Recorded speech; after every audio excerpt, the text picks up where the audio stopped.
우리 앞뒤 좌우 옆에 계신 분들과 한번 인사 한번 나누겠습니다. 추운 밤 뵙게 돼서 참 반갑습니다. 날씨가 아무리 추워도 우리 마음이 따뜻하면 추위도 이겨낼 수 있겠죠. 하나님의 사랑과 은혜로 우리 사랑하는 성도님들 심령과 마음속에 충만하게 채워지셔서 세상이 아무리 추워도, 세상이 또 아무리 어둡고 낙심이 되어도 주님으로 인해서 기뻐하고 주님으로 인해서 감사와 즐거움이 넘치시는 사랑하는 성도님들 되시기를 주님의 이름으로 축원합니다. 우리 아까 권사님 기도하실 때 그런 기도를 하셨거든요. 제가 그러면서 다시 또 성경에 있는 말씀이 생각나요. 성경에서 보면 절기가 나오잖아요. 유월절, 초막절, 또 오순절 이런 절기들이 나오는데 하나님이 절기, 이제 모에딤이라고 하는데 절기를 정해 놓으신 것이 이유가 있어요. 물론 7대 절기라고 해서 제일 첫 번째 절기는 안식일이에요. 일곱째 날을 하나님께서 거룩하게 구별해서 그 날을 뭐 하라고요?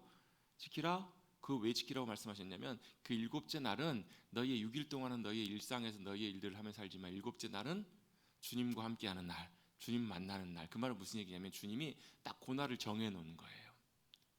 요즘도 보면 안타깝게도 이제 가정이 이렇게 깨어지고 이혼하는 가정들이 있어요. 그럼 이제 양육권을 가진 부모가 그 아이들을 키워요. 그런데 양육권이 없는 부모에게도 뭐가 있냐면 면접 교섭권이라는 게 있잖아요. 그게 뭐냐면 정해진 시간에 약속된 날에 아이들을 만날 수 있는. 그래서 어떤 피치 못할 사정 때문에 아이를 못 만나고 있다가도 그 아이들을 보고 싶은 그 마음에 그날 정해진 날에 날짜에 꼭 이제 찾아와서 아이를 만나는 그런 일들, 그런 것들이 있는 것처럼 하나님께서도 늘 우리와 함께하기로 원하시지만 특별히 그날 하나님께서 구별하셔서 하나님께서 만나기로 약속해 놓으신 날이 바로 무슨 날이었냐면 안식일이었어요. 이해가 되시죠? 이것처럼 절기의 의미도 마찬가지예요. 너희가 1년을 살면서 6월절은 이제 우리 절기로 우리나라 요즘 계절로 치면 음력 한 3월경쯤 돼요. 3월쯤 됩니다. 그러니까 이제 어떻게 보면 봄이 시작될 쯤 그 무렵이에요. 그리고 초막절은 음력 한 9월경쯤 돼요. 그러니까 10월쯤 이제 추수를 다 마치고 이제 모든 어떻게 보면 농경사회에서 어느 정도 일상을 마칠 때쯤, 그리고 그 중간에 뭐가 있냐면 이제 오순절이 있고 또 나팔절도 있고 그다음에 대속주일도 이렇게 있는데 그런 날을 통해서 하나님께서 날짜를 딱 정해 놓으시고 뭐 하신 거예요? 그 날을 구별해서 뭐 하라는 거예요? 하나님께 나오라. 하나님이 약속 시간을 잡아 놓으신 날이 바로 뭐냐면 절기의 의미예요. 왜 그렇게 하셨을까요? 야, 분주하고 바쁘게 살지만 중요한 게 뭐라는 거예요? 하나님 앞에 나오고 내 인생의 시간표와 하나님의 시간 계획이 맞아야, 그래야 여러분 우리의 인생과 우리의 삶의 모든 것들이 제대로 돌아가기 때문에 그래요. 지금은 전혀 그런 게 없지만 외국 나가도 요즘은 핸드폰 딱 키면요, 공항에 딱 내리면 현지 시간으로 시간이 다 바뀝니다. 맞춰져요. 근데 옛날에는 어때요? 시차가 있는 지역으로 가면 예를 들면 5시간이 다르다. 그럼 내리면 뭐부터 해야 돼요? 시계를 맞춰야 돼요. 왜? 거기 있는 시간으로 맞춰야 거기에 스케줄대로 맞춰 돌아갈 수가 있으니까. 시계를 맞추는 것처럼 하나님과 우리와의 시간표와 하나님과 우리와의 타이밍, 이게 맞아야 여러분 이게 잘 맞아 떨어지기, 돌아가기 시작을 하거든요. 하나님 그걸 우리에게 원하세요. 하나님 우리에게 늘 복과 은혜와 사랑과 귀한 것들로 함께하기를 원하시는데 이게 안 맞으면, 이게 틀어져 버리면 여러분 이걸 제대로 하나님께서 우리에게 주셔도 누릴 수가 없는 거거든요. 여러분 우리의 인생의 시간과 계획과 우리의 모든 것들이 여러분 하나님의 시간표와 인도하심과 역사하심 가운데 잘 맞아갈 수 있게 되기를 주님의 이름으로 축복합니다. 이게 하나님의 은혜고 복입니다. 그리고요, 이걸 우리가 경험하게 될 때 또 이걸 믿고 고백하고 주님께 맞추기 시작할 때 우리가 고백할 수 있는 또 귀한 믿음의 고백이 있어요. 같이 한번 저를 따라 고백해 보시겠습니다. 하나님은, 주님은 선하십니다. 신실하십니다. 주님이 선하시고 신실하십니다라는 고백을 할 수 있어요. 내가 아침에 눈을 뜰 때도, 내가 밤에 잠을 잘 때도, 내 인생에 하루 종일 무슨 일이 있어도 여러분 우리가 주님께 믿음으로 내 시선을 맞추고 주님께 내 삶을 맞추면 고백할 수 있는 귀한 믿음의 고백이 바로 이거예요. 우리는 어떨지 몰라도 내 삶이 복잡하고 내 삶이 혼란스럽고 힘들고 어려웠을지 모르지만 그래도 주님은 선하시고 신실하십니다. 이걸 우리가 믿음으로 고백할 수 있거든요. 또 이걸 어떻게 해요? 우리의 일평생 사는 동안에 고백하는 것이 믿음의 삶이고, 이것이 찬양이고, 이것이 예배의 삶이고, 이것이 주님과 동행하는 귀한 복된 삶이라는 거예요. 여러분 좋은 일이 있을 때도 있고요, 힘들고 어려운 일이 있을 때도 있어요. 내 뜻대로 안 될 때도 있고 마음이 참 어려울 때도 있어요. 그럴 때마다 여러분 꼭 여러분 이 고백을 잊지 않고 믿음으로 고백하실 수 있게 되기를 간절히 바랍니다. 뭐라고요? 벌써 다 잊어버리셨어요? 1분도 안 됐는데 주님은 선하십니다. 주님은 신실하십니다. 이 고백을 믿음으로 고백할 때 주님의 선하심과 신실하심이 우리의 삶을 붙드시고 인도하시고 역사해 주실 줄로 믿습니다. 그래서 우리 하루 일정을 마쳤을 때, 우리 인생을 마쳤을 때 돌아놓고 볼 때, 아 그렇군요 주님, 정말로 주님이 내 삶을 선하게 신실하게 인도하셨네요 라고 이렇게 믿음으로 고백할 날이 반드시 오게 될 줄로 믿습니다. 그것이 믿음의 삶이에요. 그걸 어떻게 알아요? 그걸 성경을 통해서 봐요. 그걸 어떻게 알아요? 믿음으로 살았던 믿음의 귀한 선진들의 삶을 통해서 우리는 분명히 확실할 수 있어요. 히브리서 11장 말씀, 믿음으로 시작하는 믿음의 역사의 이야기들이 있잖아요. 믿음은 어때요? 믿음은 어때요? 바라는 것들의 실상이고 보지 못하는 것들의 증거라고요. 이 말이 무슨 말이에요? 바라는 것들의 실제, 우리가 바라고 소망하는 것들이 실제로 있다는 거예요. 또 보지 못하는 것들의 증거, 지금은 내 눈에는 안 보이지만 그 믿음이 분명히 증거한다라는 거예요. 뭐예요? 내 물건이 없어도 나 괜찮아, 나 결제했어 이미. 제가 홈쇼핑 얘기 잘 들잖아요. 그렇잖아요. 홈쇼핑으로 결제하면 그 물건이 어때요? 아직 내 손에 쥐어지진 않았지만 있어요. 난 그걸 봤어요. 어디서 봤어요? 화면으로 봤다고요. 그 물건이 그 물건이구나 라는 것을 우리는 봤어요. 아직 내 손에는 없지만. 그래 어때요? 내 손에 아직 없지만 우리는 확증할 수 있어요. 왜요? 거기서 언제 준비돼? 오늘 발송됐구나. 택배회사에서 오고 있구나. 아직 내 손에 쥐어져 있지는 않지만 내 손에 있는 걸 본다고요. 그걸 누가 봤어요? 아브라함이 봤어요.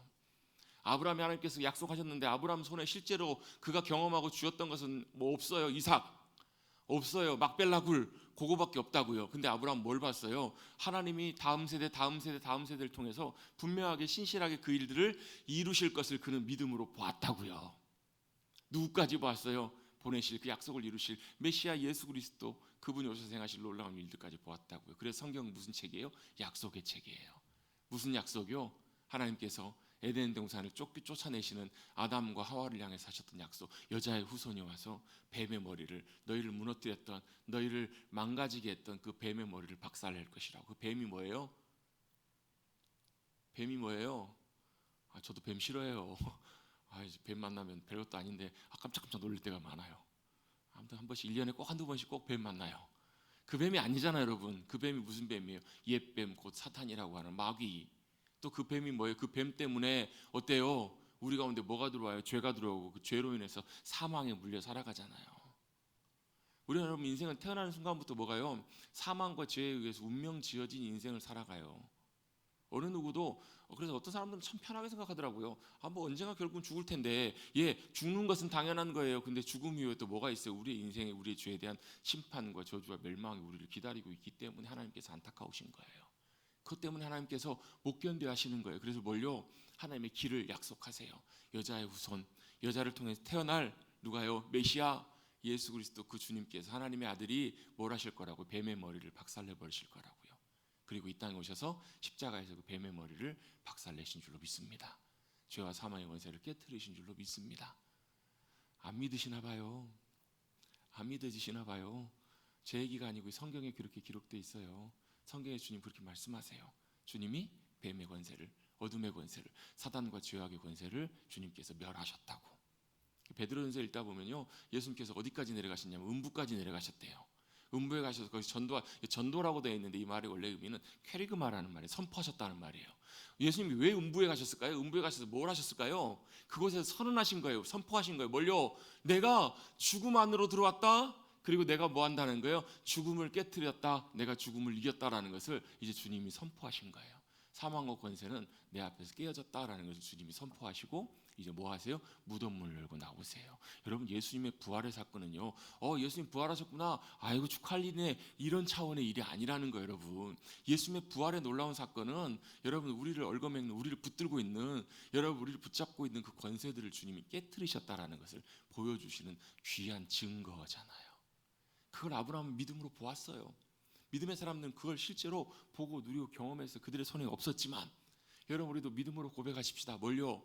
주님의 승리를, 주님의 신실하심을, 주님의 선하심을 믿음으로 고백할 때 실제로 내 삶에 아직 여전히 이루어지지 않는 것들, 여전히 아직 닫혀있는 많은 것들이 있을지라도 어때요? 주님이 물 가운데 길을 내시고, 안 되면 무리를 걷게 하시고, 무덤문을 열게 하시고, 우리의 삶 가운데 여리고성을 무너뜨리시고 역사하시는 놀라운 주님의 행하심들을 우리의 삶을 통해서 경험하고 보게 될 줄로 믿습니다. 언제요? 믿음으로 주님과 우리가 맞아떨어지기 시작할 때. 여러분, 하나님은 우리를 하나님의 동역자로 세우시고 삼고 함께하기를 원하세요. 자, 홍해를 누가 가르셨다고요? 홍해를 누가 가르쳤어요? 하나님이 가르쳤어요. 근데 거기에 누가 있었어요? 모세가 있었다고요. 뭐 하면서? 순종함으로요. 여리고성을 누가 무너뜨렸어요? 제가 안 그랬어요. 여리고성을 누가 무너뜨렸어요? 하나님께서 무너뜨리셨어요. 이스라엘 백성들이 거기 서 있었어요. 여호수아가 거기에 순종함으로 성 7바퀴 돌고 거기에 서 있었을 때 하나님께서 무너뜨리신 거예요. 자, 골리앗을 누가 쓰러뜨렸어요? 다윗이 쓰러뜨렸지만 다윗이 거기에 믿음으로 서 있는 거예요. 왜요? 너는 칼과 창과 단창으로 내게 오지만 나는 나 혼자가 아니라 이곳에 함께하고 계시는 만군의 여호와 하나님의 이름으로 내가 지금 여기 서 있는 거야. 그래서 여러분, 다윗을 통해서 하나님께서 쓰러뜨리신 승리의 역사를 이루시잖아요. 그게 뭐라고요? 그게 하나님의 동역이에요. 여러분, 요나단이 혼자 그 병기 든 자와 함께 무기 드는 자와 함께 올라가 가지고 어때요? 블레셋 군인들 쓰러뜨리잖아요. 그래야 그날 엄청난 승리를 이뤄요. 근데 이 어리석은 아버지 사울이 뭐 이렇게 승리를 줄 때까지 아무것도 입에 대면 하나님께 저주를 내리실 거라 쓸데없는 얘기를 해가지고 그 소리를 못 들었던 요나단이 어때요? 지나가다 꿀을 하나 찍어 먹었더니 눈이 밝아져. 여러분 그렇잖아요. 피곤할 때 단 거 먹으면 여러분 확 이렇게 에너지가 올라오잖아요.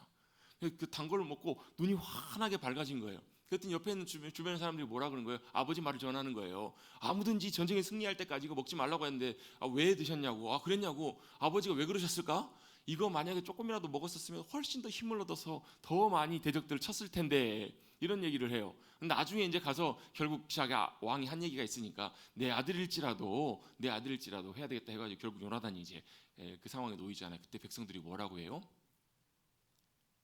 사울 왕이 이런 얘기를 합니다. 왕이시여, 그래 하시면 안 됩니다. 오늘 요나단이 어떻게 해요? 하나님과 동역하였습니다. 이런 얘기를 해요.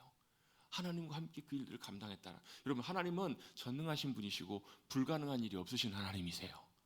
근데 그 하나님이 이 땅에서 하나님의 역사를 나타내실 때 누구를 통해서 일하시냐면 믿음으로 함께 동역하기를 원하는, 순종해서 그 자리에 서 있는 그들을 통해서 일하기를 원하신다고요. 바꿔놓고 얘기해 보면 하나님이 저와 여러분을 통해 일하기를 원하셔도 우리가 뭐 해야 돼? 믿음으로 잘 맞아 떨어져야 돼요.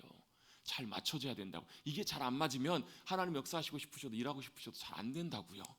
그래서 여러분, 믿음으로 하나님의 타이밍에 맞는 게 중요하고 믿음으로 하나신 일들을 신뢰하고 믿음으로 서서 거기에 서 있어서 주님께서 우리를 통해서 역사하시도록 뭐 하는 거예요? 우리가 주님의 동역자가 되는 거예요.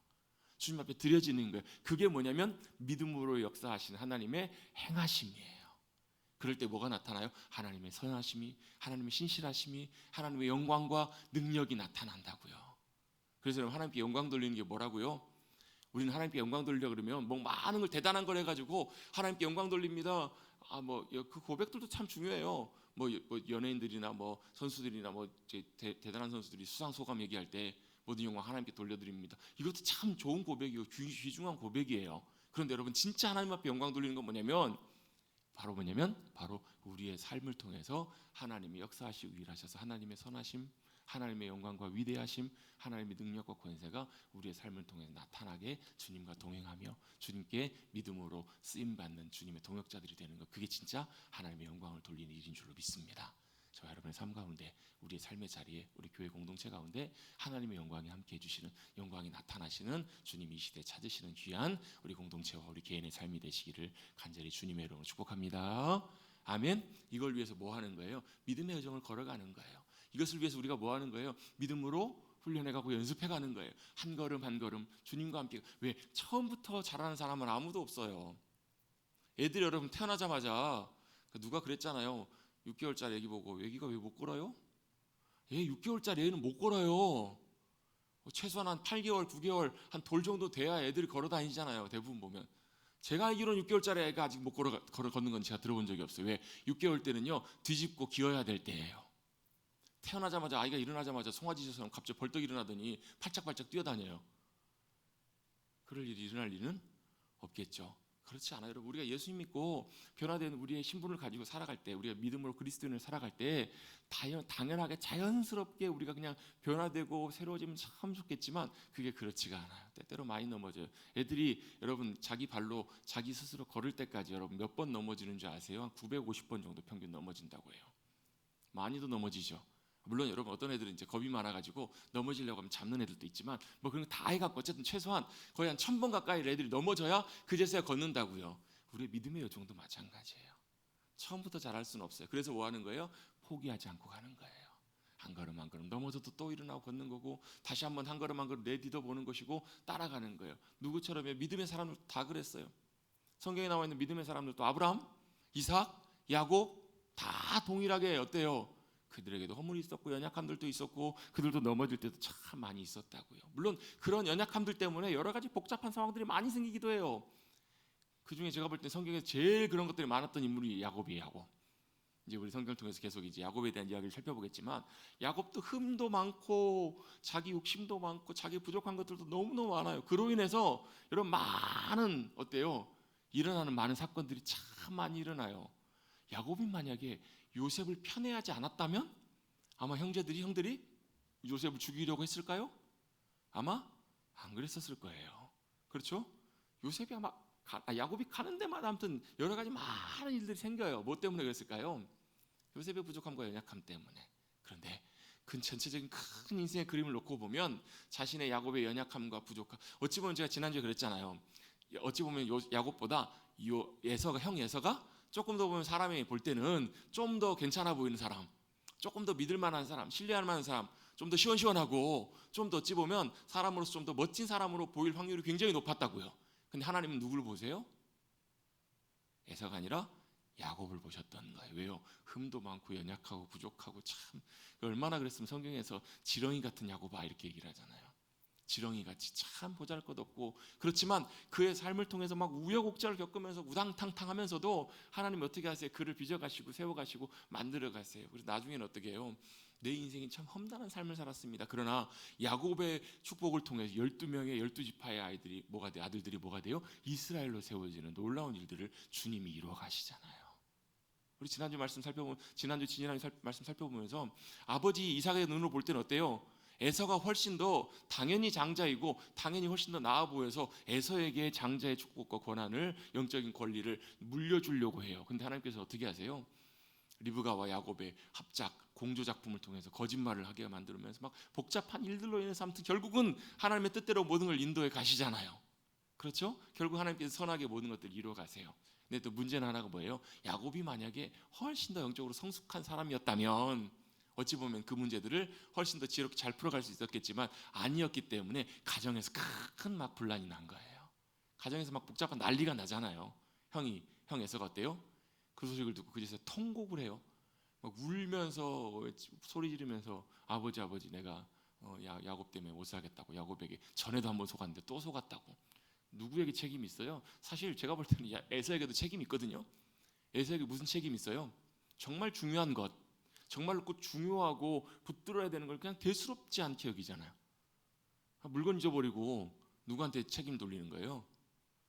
자기가 제대로 안 챙겨놓고 물건 잃어버리고 남 탓하는, 마치 어찌 보면 에서도 그렇게 보일 수 있는 그런 부분도 없잖아 좀 있어요. 근데 에서 입장에서도 자기에게 소중한 거, 자기에게 있어야 될 거 결국 그제서야 이제 잊어버리고 그제서야 늦었지만 후회하고 울어요. 탄식해요. 그 상실에 대한 분노가 뭘로 가요? 분노로 바뀌잖아요.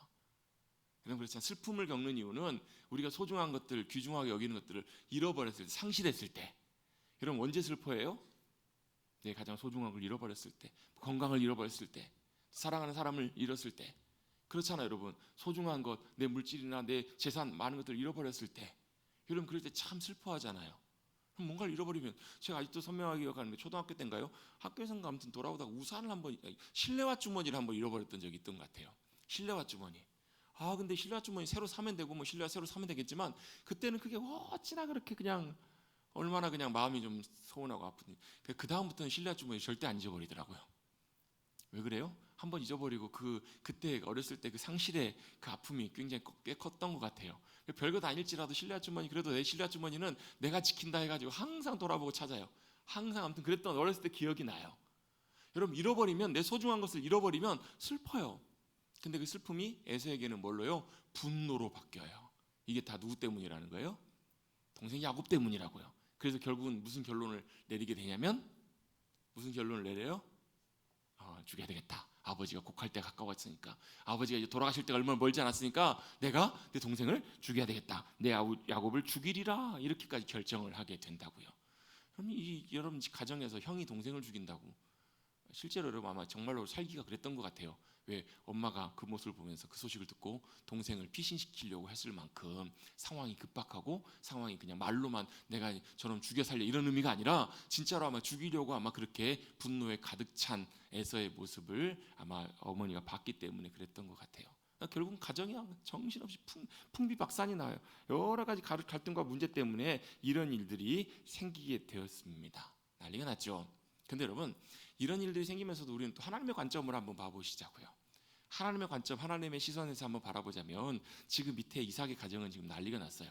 에서가 야곱을 죽인다고 하고 막 야곱은 지금 막 도망가야 되는 막 그런 상황 속에 놓여 있어요. 그 막 복잡하고 난리가 나고 큰 불안한 갈등이 생겨요. 근데 결국은 이 일들을 통해서 또 다른 하나님의 새로운 인도하심과 역사하심들이 나타나게 된다라는 거예요. 여러분, 갈등이나 문제나 이런 것들을 통해서도 하나님께서 일하시는 경우들이 있어요.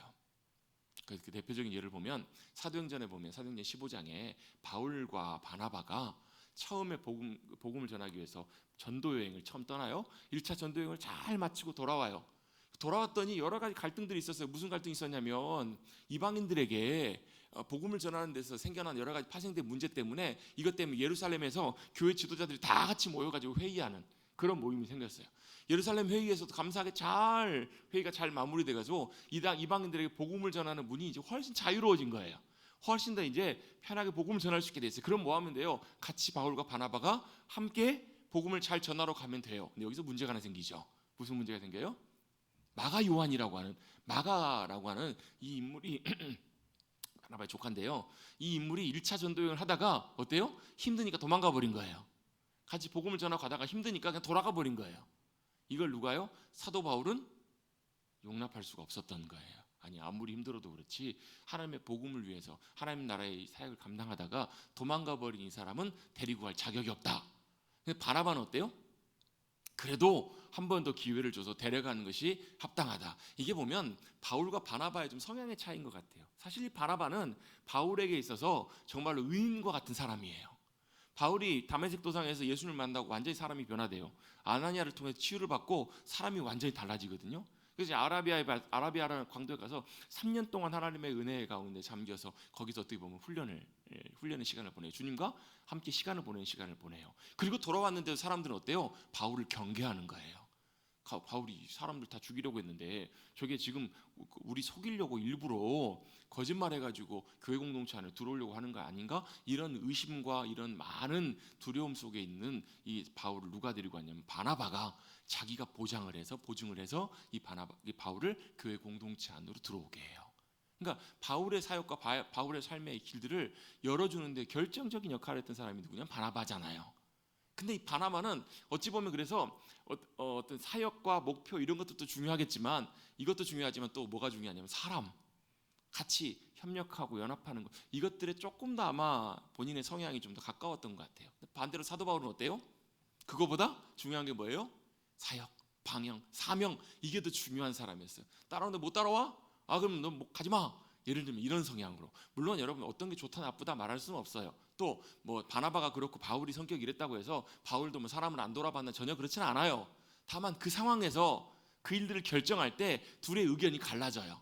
성경에 표현해 보면요 심히 다투었다라고 표현되어 있어요.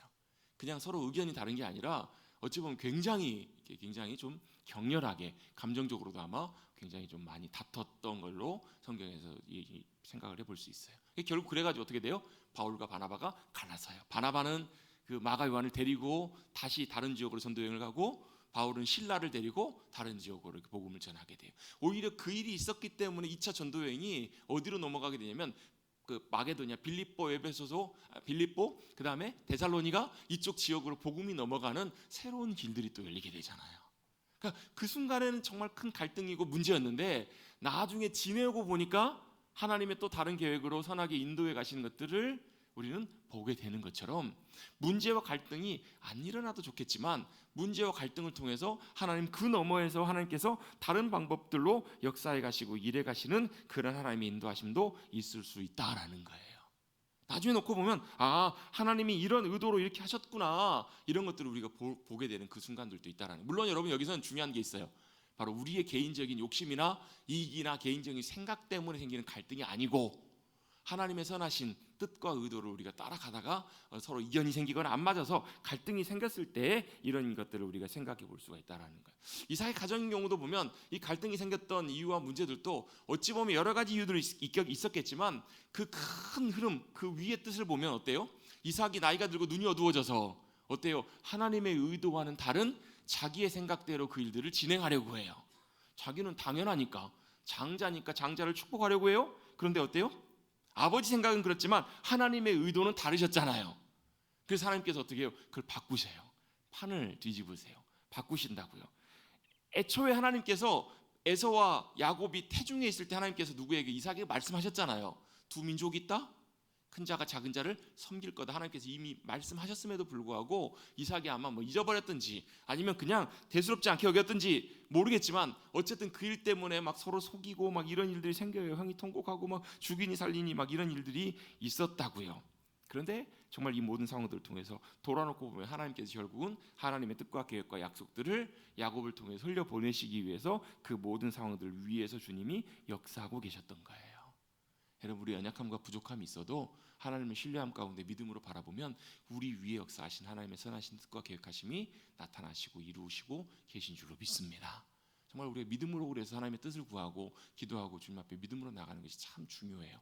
우린 여전히 연약하지만 부족하지만 그래도 주님이 주님의 선하신 뜻을 이루시도록 우리가 믿음으로 맡기고 의지하고 나가는 것이 우리 가운데 참 중요합니다. 결국 이 상황 때문에 형이 이제 분노해서 야곱을 죽이려고 한다 이런 얘기 때문에 결국 이제 리브가가 야곱을 불러가지고 이제 내 형이 에서가 너를 죽여서 한을 풀려고 하니까 너는 삼촌 라반의 집에 하란에 있는 삼촌 라반의 집에 몇 날 동안 피해 있으라고 그를 보내게 되죠. 그 몇 날이 20년이 넘는 시간이 돼요.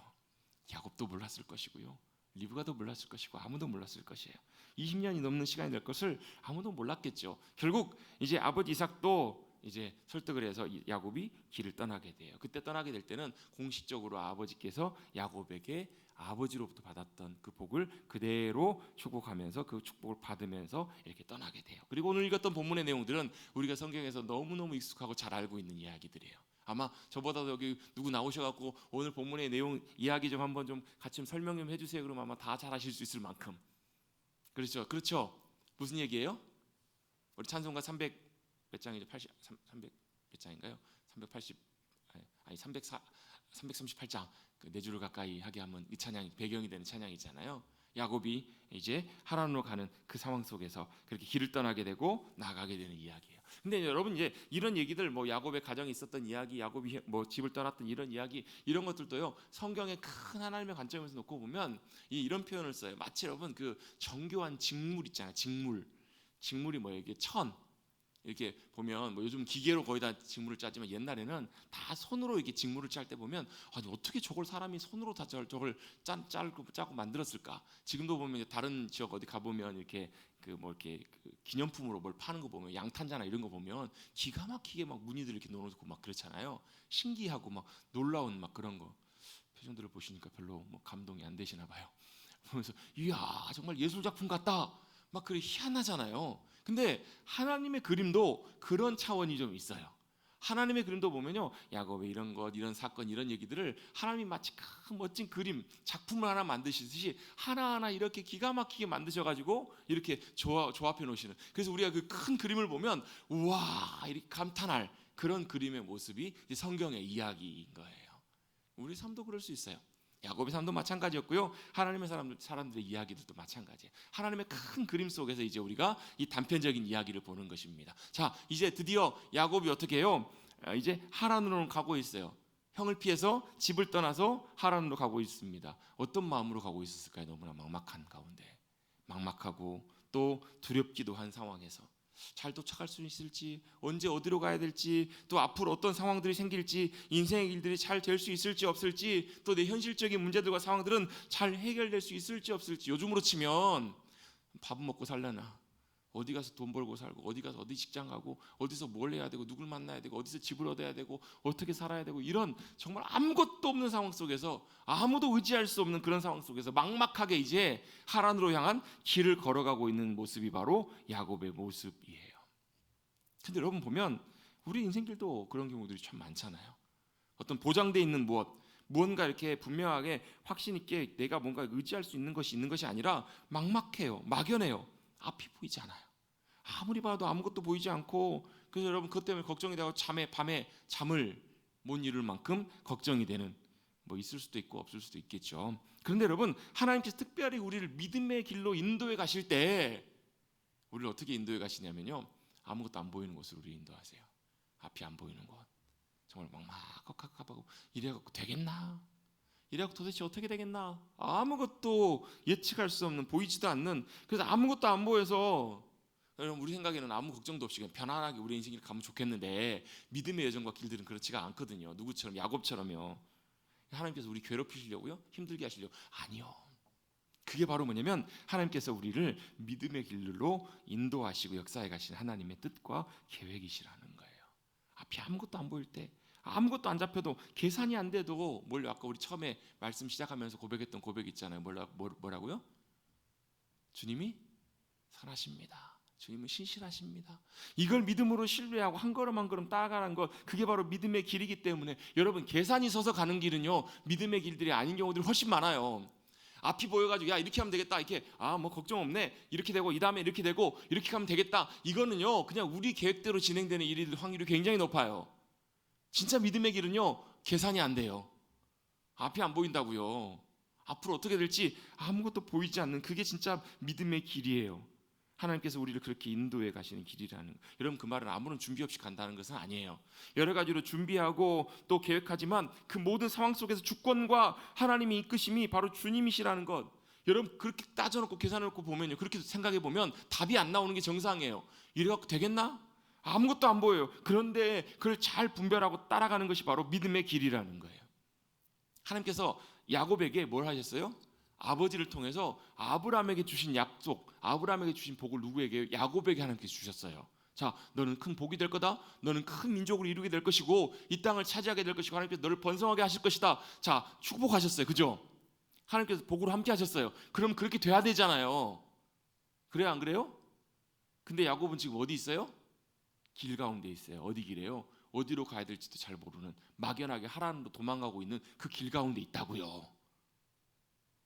아니 그렇지 않아요. 하나님이 축복하시고 하나님께서 우리를 부르시고 인정하셨으면, 아니 길이 형통해야 되잖아요. 길이 잘 열려야 되잖아요. 여러분 일이 잘 되고 막 다 하게 막 눈에 보여야 되잖아요. 하나님께서 다윗을 어떻게 해요? 왕으로 기름 부어 세우셨어요. 그럼 왕이 돼야 되잖아요. 근데 어때요? 그 다음부터 얼마 안 돼 가지고 그 다음부터 어때요? 다윗은 죽을 고생을 해요. 다윗이 시편을 이렇게 많이 썼던 것도 이유가 있어요. 왜요? 그 고생을 많이 해서 그래요. 그래서 고생을 많이 하는 분들이 시편을 읽으면 위로가 되는 이유가, 고생을 많이 한 다윗이 썼던 고백이기 때문에 자기와 뭐가 되는 거예요? 기에 마음이 동화가 되는 거예요. 동화가. 그러니까 여러분 아브라함 링컨이 제일 힘들 때마다 시편 말씀을 많이 읽으면서, 거기 시편 링컨 읽었던 성경에 보면 시편에 막 눈물 자국이 막 너무 어마어마하다고 하잖아요. 저는 보진 못했지만 들었어요. 왜 그래요? 눈물의 골짜기를 지나가 하시는 거예요. 다윗이요. 바로 왕이 되는 게 아니에요. 하나님께서 모세를 어렸을 때 기적적인 방법으로 건지셨잖아요. 그리고 왕궁에서 왕자로 자라게 하세요. 그럼 뭐 하세요? 자기도 이제 왕자 신분이 있고 또 자기가 이스라엘 백성의 정체성도 있기 때문에 이제 누구를 위해서요? 주님을 위해서, 주님 나라 내 민족을 위해서 이제 힘써 보겠노라고. 그랬다 어떻게 돼요? 살인자로 몰려가지고, 살인자로 쫓겨가지고 완전히 인생이 망가져 버리잖아요. 떨어져 버리잖아요. 아니 하나님이 그를 구원자, 하나님이 그를 건져내셔서, 모세라는 말이 건져내신단 말이죠. 하나님이 건져내셔서 그를 통해서 일하시길 원하신다면 어떻게 해요? 사용하셔야 되잖아요. 근데 그럼 어디에 처박혀 있어요? 저 이름도 모를 광야 가운데 처박혀 있다고. 몇 살까지요? 80세가 될 때까지. 여러분이 권사님 장로님 80 넘으셨지만 80 안 되신 분들은 아직 여러분 기회가 있습니다. 아직 하나님께서 일하실 기회가 남아 있어요. 이건 뭘 의미해요? 그게 하나님의 인도하심이었어요. 그게 역사하심이에요. 그게 왜요? 그게 하나님의 믿음의 훈련이었고 다루심이었기 때문에 그래요. 여러분 하나님의 사람들은, 믿음의 사람들은요 반드시 그 과정을 다 통과해요. 여러분 힘든 일 생기고 어려운 일 생기는 거, 여러분 우리 생각으로 볼 때 힘들어, 어려워, 그렇지만 여러분 믿음의 눈으로 놓고 보면요 하나님께서 우리 사랑하시기 때문에 우리를 다루어 가시는 과정인 경우들이 굉장히 많아요. 우리를 빚어 가시는 거예요. 우리를 훈련해 가시는 거예요. 여러분 그래서 일이 안 된다고 여러분 감사하세요. 여러분 일이 잘 돼도 감사하지만, 여러분 일이 잘 되면 감사해요. 여러분 그것도 복이에요. 근데 여러분 일이 안 된다고요? 어렵다고요? 그럼 오히려 더 감사하셔야 돼요. 왜요? 그 일들을 통해서 하나님께서 나를 더 주님께로 가까이 끌어가시고요, 더 나를 빚어가고 계시기 때문에 그래요. 더 귀하게 믿음으로 다듬어내시고 나를 깨트리시고 나를 박살내셔서 나를 뭐처럼 토기장이가 그릇을 빚어가는 것처럼 나를 빚어가고 계신다라는 하나님의 분명한 사인이 바로 뭐라는 거예요? 하나님이 나를 어떻게 해요? 몰아내시는 거예요. 길 가운데 몰아내시고 때때로 내 뜻대로가 아니라 다른 뜻대로, 다른 방법으로 나를 괴롭게 힘들게 하시는 이유가 바로 그거라는 거예요. 여러분, 하나님의 복은 누구에게 임해요? 복받을 만한 자에게 임한다고요. 복받을 만한 자가 되도록 하나님께서 우리를 더 귀하게 이렇게 빚어가시고 만들어 가세요. 근데 제가 보면서 많은 분들이 여기서 많이 낙오를 많이 해요. 여기서 힘드니까 많이 포기하고요, 여기서 많이 도망가 버려요.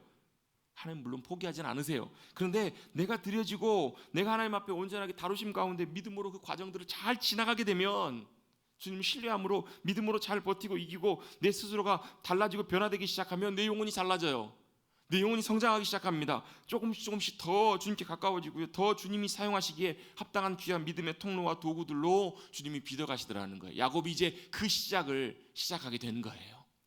야곱이 형을 피해서 사람으로 도망가는 그 길은 바로 그 길이에요. 눈물을 뒤로하고 부모님을 떠나서 가정을 떠나 삶의 터전을 다 떠나서 막막한 길로 반강제적으로 그 길을 떠나요. 형을 피해서 도망가지만 실제적으로는 하나님이 그를 그렇게 몰아내신 거예요. 어디로요? 광야로. 그를 아무것도 의지할 수 없는 그곳으로 주님께서 몰아내세요. 그곳이 어디예요? 그곳이 바로 오늘 야곱이 도착했던 곳이에요. 성경에 보면요, 한 곳에 이르러라고 표현되어 있어요. 11절에 보시면 한 곳에 이르러. 근데 원래 원어 성경에 보면요, 한 곳이 아니라 그곳에 이르러라는 것이 정확한 번역이에요. 그곳이 어딜까요? 지명으로는 루스라는 땅이에요. 그래서 어떤 분들은 이런 견해가 있어요. 그 루스라는 땅, 그곳이 우리 영적인 의미로 보면 뭐라는, 모리아 땅이다, 모리아산이다. 모리아산이 뭐 하는 곳이에요? 이삭을 바친 곳이잖아요. 근데 나중에 모리아산에 뭐가 세워져요? 성전이 세워져요. 솔로몬의 성전이 그곳에 세워져요. 그래서 그곳이 바로 그곳이다라고 설명하는 분들도 있어요. 뭐 이렇게 설명할 수도 있습니다. 그런데 야곱에게는 그곳이 어떤 곳이에요? 그곳이 루스인가 뭔가 그게 중요하지 않아요. 그의 인생은 어때요? 참 막막하고 답답하고 참 어렵고 힘든, 정말로 괴로운 그 땅이 바로 그곳이었던 거예요. 그런데 그곳에 누가 찾아오시냐면요, 하나님이 그 밤에 찾아오세요. 야곱 입장에서 보면 참 힘겹고 어렵고 막막하고 두렵고 참 괴로운 그곳인데, 그래서 어때요? 아무것도 의지할 것이 없으니까 아마 이제 제대로 챙겨오지도 못했나 봐요. 침낭이라도 좀 가져오지, 좀 텐트도 좀 가져오고 해가지고 야영하듯이 있으면 좀 그나마 좀 편하게 있을 텐데. 농담입니다. 아무것도 없이 어때요? 밤이 돼서 자려고 하는데 없으니까 그냥 돌을 가져다가, 바위 같은 걸 가져다가 그걸 베고 지금 잠을 자고 있는 거예요. 그곳에 누가 임하시는가? 바로 주님이 임하세요. 무슨 생각을 하면서 야곱이 잠이 들었을까요? 아마 오만 가지 생각을 다 했을 수도 있겠죠. 아니면 어쩌면 그날 여정이 너무 힘들고 피곤해서 그냥 잠들었을지도 모르겠습니다. 그런데 어떻게 잠이 들었던 중요한 건 바로 뭐냐면, 돌베개를 베고 자고 있었던 야곱이 놀라운 경험을 해요. 바로 그곳에 주님이 사닥다리를 내리시고 그를 찾아오십니다. 13절입니다. 12절입니다. 꿈에 본즉 그는 꿈처럼 보아요. 이 꿈이 진짜 개꿈인지 아닌지는 모르지만 분명한 사실은 이 꿈을 통해서 하나님께서 그를 찾아오시고 만나주셨다라는 거예요. 꿈에 본즉 사닥다리가 계단이라고도 표현할 수 있고요, 사다리라고도 표현할 수 있어요. 중요한 거는 그 사닥다리가 땅 위에 서 있는데 어디까지 다 있다고요? 하늘에까지 다 있어요. 하늘에까지. 그 사닥다리가 하늘과 땅을 연결시키고 있네요. 그죠?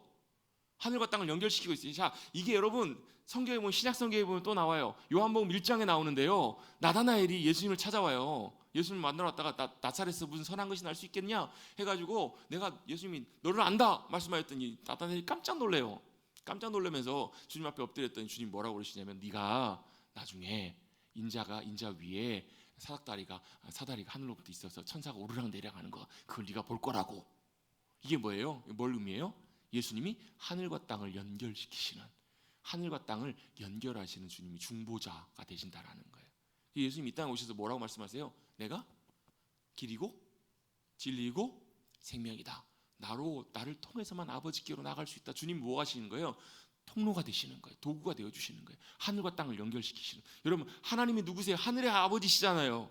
하늘의 아버지께 어떻게 나가요? 예수 그리스도를 통해서만 나갈 수 있다고요. 주님이 그 역할을 하시는 거예요. 그게 이제 여기 나온 사건이 예수님이 그걸 비슷하게 언급하시면서 그 말씀을 하시는 거예요. 자, 하늘로부터 사닥다리가 하늘과 땅이 연결이 되어 있습니다. 그 말은 뭐예요? 야곱이 지금 돌베개 베고 잠자고 있던 그 땅, 그곳에 뭐가 하늘이 임한 거잖아요. 하늘이 하나님께서 그곳 가운데 찾아오세요. 임하세요. 그리고 하나님께서 그에게 찾아오셔서 만나주십니다. 13절입니다. 사자들이 왔다 갔다 하고 13절에 보시면 또 본즉 누가 서 계세요? 여호와께서 그 위에 서서 이르시되 나는 여호와다라고 말씀하세요. 야훼라는 말씀인데요. 사실 이건 하나님의 아버지 이제 어떻게 보면 본명이에요. 실제 말씀이에요. 이건 뭐와 직접적으로 연관되냐면 계약하고 연관이 돼 있어요. 자, 계약서를 쓸 때는요, 뭐 제가 예를 들면 계약서를 쓴다, 그럴 때 저보고 뭐 다들 뭐 목사님 보통 부르시잖아요. 제가 계약서에 쓸 때 문목사 쓰면 돼요, 안 돼요? 안 돼요. 그건 계약서에 바른 설명 아니잖아요. 쓰는 방식이 아니잖아요. 거기다 뭘 써야 돼요? 자기 이름을 써야 돼요. 실명을 써야 돼요. 자, 연예인들 예명을 많이 쓰잖아요. 여러분 계약서 쓸 때는 본명을 써야 된다고요.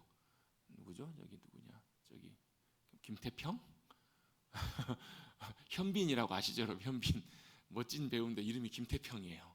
이름도 멋진데, 근데 뭐 태평아 그런 것보다는 현빈 이런 게 좀 있어 보여서 아마 현빈이라는 이름 썼나 봐요. 계약서에는 뭘 써야 돼요? 실명을 써야 된다고요. 전능하신 하나님, 엘로힘, 엘샤다이 하나님, 이게 아니라요. 실제 계약을 쓰실 때는 뭐 아도나이, 야훼 이 이름을 주님이 쓰신다고. 내가 누구라는 거예요? 여호와다. 내가 그 하나님의 본명을 말씀하세요. 뭐 하시기 위해서요? 야곱과 언약을 맺으시기 위해서 하나님께서 그렇게 말씀하세요. 나는 여호와다. 그러면서 너의 조부 아브라함의 하나님, 이삭의 하나님이다. 그리고 뭐라는 거예요? 너의 하나님이 된다라는 거예요. 아브라함의 하나님, 이삭의 하나님, 너의 하나님이다. 그리고 내가 뭐라고 말씀하시냐면 그 하나님께서 야곱에게 약속을 하시죠. 무슨 약속을 하세요? 세 가지 약속을 하십니다. 첫 번째는 네가 누워있는 그 땅을 너와 내 자손에게 주리라. 땅을 주신다고 약속하세요. 두 번째는 뭘 약속하세요? 14절입니다. 내 자손이 땅에 티끌같이 되어 동서남북 퍼져나갈지라. 이 말은 무슨 말이에요? 땅에서 번성하게 될 거라고요. 세 번째 뭘 약속하세요? 내가 너로 인하여 너와 내 후손들을 인하여 발미암아 복을 받으리라. 세 가지 약속하신다고. 근데 여러분 이 세 가지 약속은요 무슨 약속이에요? 아브라함에게 하셨던 약속과 똑같은 약속이에요. 그렇죠. 같은 약속이 지금 누구에게요? 이삭을 통해서 야곱에게도 동일하게 분명히 말씀하고 계시는 거예요. 그리고 이 약속이 어디를요? 그 야곱을 통해서 이스라엘 통해서 지금까지도 그 약속이 우리 가운데 이루어져요. 그래서 그 모든 언약이 누구를 통해서 완벽하게 성취되냐면요, 메시아 예수 그리스도 주님을 통해서 이 모든 언약이 완벽하게 성취가 돼요. 이 말씀을, 이 약속을 주님이 하시는 거예요. 그러면서 이 약속을 주님께서 분명히 보증하신 증거가 뭐냐면 15절이에요. 내가 너와 함께 있어 내가 어디로 가든지 너를 지키며 너를 이끌어 이곳으로 다시 돌아오게 하실 거라고요. 그 약속이 지켜지는 걸 보면 뭘 한다는 거예요? 하나님이 하셨던 세 가지 약속이 분명한 하나님의 약속이라는 것을 확증할 수 있을 거라고요. 자, 그 땅을 주신다는 말은 무슨 말이에요? 하늘의 하나님께서 이 땅 가운데 우리 가운데 함께 하시는 그 땅, 하나님의 나라가 우리 가운데 임하는 그 땅, 그것이 어디에? 이스라엘이에요. 그것이 어디예요? 나라가 임하시오며 우리가 기도하고 구하는 그곳이에요. 여러분의 심령과 우리의 삶의 자리가 교회와 가정이 하나님의 나라가 임하는 그 땅이 되시기를 주님의 이름으로 축복합니다. 또 우리를 통해서 믿음의 후손, 여러분 이 후손이 많아진다는 건 그냥 단순히 자녀가 많아지는 것이 아니라 우리를 통해서 뭐가 하나님의 자녀들, 하나님 닮아가는 거룩한 주님의 백성들이 일어난다는 거예요. 여러분 그게 여러분 하나님께서 얼마나 감격스럽고 기쁨이 되실까요? 하나님 거룩한 백성들이 믿음으로 서서 새벽 이슬 같은 주님의 귀한 하나님의 자녀들, 수많은 열방이 주님의 이름을 가지고 주님 앞에 믿음으로 나아가는 거예요. 저는 뭐 콘서트 많이 가보진 않았지만요, 가보면 누굴요? 콘서트의 주인공인 그 가수 그 사람 한 사람 향해서 수만 명의 사람들이 열광해요. 그것처럼 어떻게 해요? 온 땅 가운데 있는 하나님의 귀한 거룩한 백성들이 누구를요? 주님의 이름을 높이고 주님을 기뻐하며 주님께 영광 돌리는 그때가 분명히 올 거예요. 그리고 그걸 주님은 소망하고 계시고 그걸 누구에게요? 야곱에게 약속하고 계세요. 그리고 뭘요? 네가 복이 될 거라고. 여러분 복의 통로들이 되십시다. 여러분 그곳에 계심으로 인해 하나님의 복이 많은 귀한 복의 통로, 복의 귀한 도구들, 귀한 복이 되시는 사랑하는 성도님들 되시기를 주님의 이름으로 축복합니다. 그게 누가 되게 하시겠다는, 야곱 네가 그렇게 될 거라는 얘기예요. 그리고 어떻게 해요? 네가 분명히 내가 너와 함께 있어서 다시 돌아오게 하실 거라고. 야곱이 돌아와요 안 돌아와요? 돌아오잖아요. 돌아왔잖아요. 그 약속을 이루신 하나님께서 야곱에게 하신 그 약속도 놀랍게 그대로 이루어 주십니다. 그리고 이루어 주신 줄로 믿습니다. 그리고 그 약속이 저와 여러분을 통해서도 여전히 지금도 유효해요. 여러분 분명하게 믿으십시오. 하나님이 우리와 함께 하셔서 내가 그곳에 있으므로 하나님이 나를 복으로 삼으실 거라고. 내가 그곳에 있으므로 세상에 절망과 소망이 없는 그곳에서, 답이 없는 그곳에서 내가 그곳에 있으므로 내가 하나님의 복이 될 것을 믿으십시오. 여러분, 내가 가정에 있음으로 인해서, 여러분에서 주 예수를 믿으라 그리하면 너와 내 집이 구원을 얻으리라, 이 말씀은 내가 믿는다고 해서 모든 식구들이 자동적으로 다 구원받았다는 의미는 아니에요. 내가 그곳에 있으므로 내가 그곳에 믿음의 복이 되는 거예요.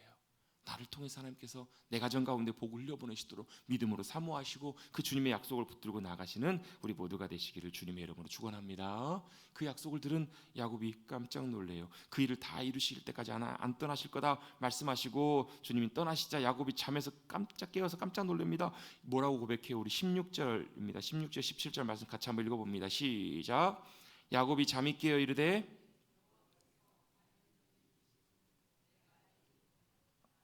이에 두려워하여 이르되 두렵도다 이곳이요 이것은 다름 아닌 하나님의 집이요 이는 하나님의 문이로다. 이렇게 그가 고백합니다. 뭐라고 고백하냐면 놀랍다라고 고백해요.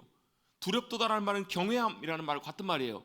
하나님을 경외할 때 사용하는 말이에요. 놀랍다. 뭐가요? 주님이 이곳에 계셨구나. 어디 계셨다고요? 이곳에요. 주님이 어디 계신다고요? 이곳에요. 우리가 믿음으로 주님을 찾고 구하는 그곳에 주님이 임하시는 줄로 믿습니다. 그럼 우리가 뭐라고 고백해요? 놀랍도다. 여러분 이렇게 고백하십시다. 여러분 집에 가셔가지고 주님이 이곳에 계시는구나. 뭐 하시라고요? 놀랍도다. 여러분 예배 드리러 나오실 때마다 뭐 하시라고요? 놀랍도다. 이게 여호와를 경외함이고 이게 예배거든요. 어디서요? 베델에서요. 야곱이 그곳의 이름을 베델로 붙입니다. 베델, 집, 엘, 하나님. 이곳이 뭐라는 거예요? 여호와 하나님이 거하신 하나님의 집입니다 라고 고백하잖아요. 그곳이 루스였어요. 근데 여러분 그곳이 루스뿐만 아니라 여러분 우리의 삶 가운데 함께 하시는 주님, 우리의 삶에 주님이 함께 하실 때 그것도 베델로 변화될 줄로 믿습니다. 그것이 베델이 될 줄로 믿습니다. 별로 많이들 안 놀라시는데요, 야곱은 진짜 놀랐어요. 이야, 이곳에서 자기가 절망해서 어디로 가야 될지도 모르게 두려움 가운데 걸어가고 있었던 그곳이 뭐가 되는 거예요? 이제는 벳엘이 된 거예요. 여러분이 있는 곳 참, 하나님 왜 나를 이곳에 보내셔가지고 내 가정은 왜 이렇고 내가 왜 이곳에 사는가? 베델이 되시기를 간절히 바랍니다. 그곳이 베델이 되면 달라져요. 여러분 야곱에게요, 그 전날 밤에 잘 때하고 아침에 눈 떴을 때하고 그곳이 달라졌어요? 안 달라졌어요? 지형적으로는 달라진 게 하나도 없어요. 여전히 여러분 그 돌베개 보고 주님 만났다고 해서 아침에 일어났더니 왕궁 침상으로 변화되어 있었을까요? 아니요, 똑같았어요. 그대로 똑같은 돌이고요, 똑같은 그냥 그가 자고 있었던 평범한 그냥 허름한 벌판이었을 거라고요. 광야였을 거라고요. 근데 누구에게는요, 믿음으로 주님 만난 야곱에게는 그곳이요, 그 이전과는 다른, 완전히 다른 하나님의 집 베델로 변화되잖아요. 여러분 그 베델의 은혜, 우리 인생길 가운데 찾아오신 주님, 그래서 베델로 변화시켜 주시는 베델의 은혜가 함께 하시는 사랑하는 성도님들 되시기를 주님의 이름으로 축원합니다. 아멘. 여러분 이 말씀들은 하나님께서 하나님의 언약을 반드시 지키시고 다음 세대에 물려주시고 하나님께서 분명히 그 약속과 그 일들을 이루실 거라는 것을 주님께서 야곱에게 분명히 확신시켜 주신 사건이에요. 야곱이 비록 부족하고 연약하지만, 앞이 보이지 않지만 주님은 반드시 그 일들을 이루실 것이고 함께 하실 것이고 역사하실 것이라는 것을 야곱에게 보여주신 사건이에요. 그리고 야곱이 그 주님을 만난 그곳이 바로 베델이 되었습니다. 여러분 우리의 삶에도 이 베델의 귀한 은혜가 우리의 인생길 가운데 찾아오셔서 우리의 인생길 상황들은 달라지지 않아도 그곳이 베델로 바뀌는 귀한 은혜를 경험하실 수 있는 저와 여러분 우리 모두가 되시기를 간절히 주님의 이름으로 축복합니다. 같이 저를 따라 고백해 보겠습니다. 하나님의 집이요 하나님의 문이로다. 어디가요? 이곳이요. 어디가요? 그곳이요. 우리 삶의 자리가 그렇게 베델의 은혜를 누리시는 사랑하는 성도님들 되시기를 간절히 바랍니다. 찬송하고 기도하겠습니다. 314장 우리 함께 찬송하겠습니다.